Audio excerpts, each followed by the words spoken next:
I will leap first. On my word, you must follow. Lean into your faith, into your strength, and take flight. You want me to jump from here? There are many reasons to love the latest installment of Ubisoft's trademark open world series, but I think the moment when everything clicked for me was during my pursuit of an Anglo-Saxon warrior. Fleeing from the village longhouse that I had just invaded, our chase quickly moved from land to sea, with me arrowing her designated driver. From there, realising not all hope was lost, she tried to further flee again by swimming to shore. But little did she know that by jumping into and comically calling my horse to swim alongside me, it was all too easy for this deadly assassin to claim their prize. Average players might be content with eagle dives, routine stabbing and looking like a fearless Viking, yet more so than most other entries, Assassin's Creed Valhalla is rife with the means to create improvisational moments like this. And once they all start to add up and combine with interesting characters, a surprisingly cohesive story, and a small but richer world brimming with detail, the angst I once felt towards 2018's Assassin's Creed Odyssey soon slipped away. Somehow, it's more fun to explore Grimsby and the rest of 9th century England than all of ancient Greece combined. That's the real Greek tragedy. I'm Aaron from Console Deals, now let's get into why. To England! To England! For Valhalla!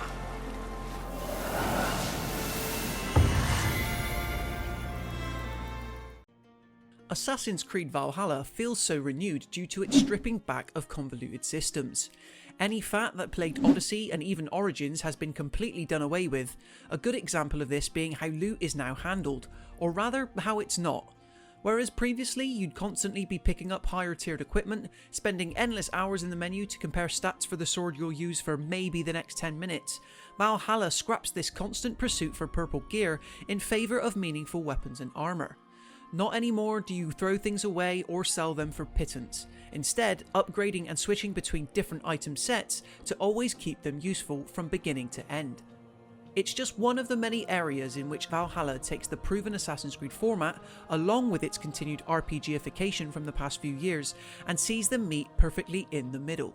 I could go on about how locations no longer being level gated helps to reduce grind, the smaller map size makes it less of a pain to get around, and having the shield back allows for more flexible combat opportunities.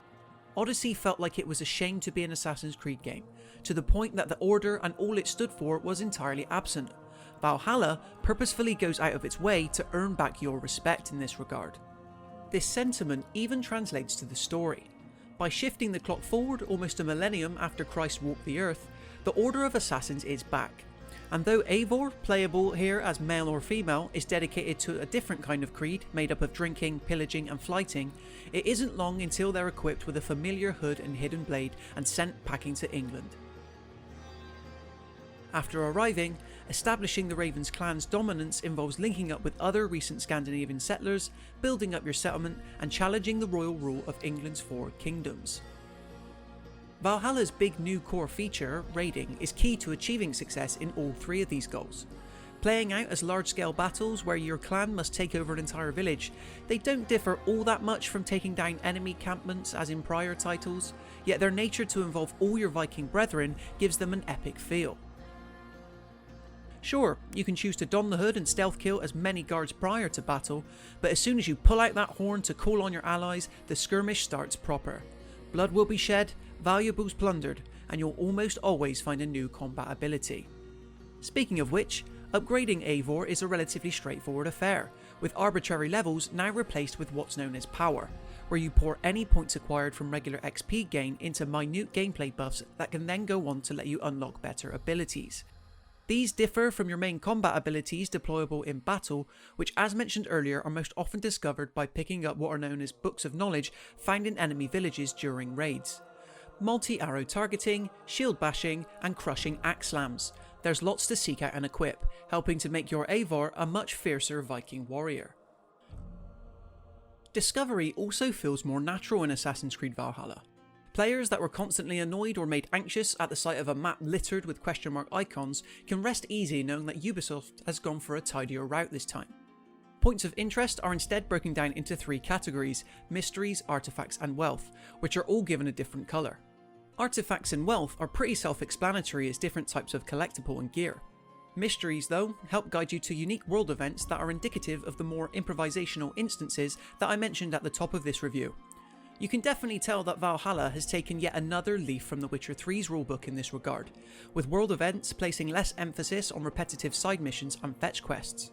They could be something purely as simple as burning down a couple's house to provide them with some much needed simulation, hunting down a lady's comb to potentially become her suitor, or removing an axe from a gentleman's head upon his request. Ouch. Little stories like this help to flesh out this lusciously green rendition of 9th century England as a real place full of charm and character. You're never completing a quest just to tick a box. In terms of the world, each of England's 4 distinct regions boasts a slightly different look and feel. The map might be far smaller than the one we got in Odyssey and Origins, but this has allowed Ubisoft to populate it with richer activities that prioritise quality over quantity. Plus, there being less emphasis on ship traversal and ship combat means you spend less time staring at a screen full of endless ocean whenever you need to travel. Small cities like Lincolnshire, London and Essex feel a lot less copy-paste than the cities we got with ancient Greece, and bookending the campaign with the snowy sights of Norway only adds further variety to your surroundings. As veteran fans will know, a recent trend for the series has been to skip over the modern day goings on between the Assassin's Order and Abstergo. This is largely the case once again in Valhalla, though without giving too much away, I did come to appreciate the return of classic characters like Sean and Rebecca, who take up minor roles in Layla's story. Layla herself is even used both in and out of the Animus segments in a more interesting way than ever before. The last thing to say is that, for all its beauty, Assassin's Creed Valhalla can sometimes be a technical mess, at least on PlayStation 4. From the odd textureless environment to some janky looking NPCs, there's definitely too many bugs in here than what you typically expect to see from a AAA open world game. In one instance, an early boss fight sequence completely froze for me, to the extent that I could just repeatedly slash at said boss in order to win. Regular quick saving from the options wheel, however, shouldn't see any game breaking issues arise. Though my fondness for the series had been in doubt since it further and further drifted away from its assassin-centric appeal, Valhalla is proof that there can be a happy medium between where Assassin's Creed has been and where it's going. It's so refreshing to not have to grind to proceed to the next story point, or spend an inordinate amount of time in menus weighing up meaningless numbers. Valhalla instead can't wait to unleash you into a rich world that's yours for the taking, letting stories and world events play out so naturally that not even a few glitches can take away from them. We give Assassin's Creed Valhalla a 4 out of 5.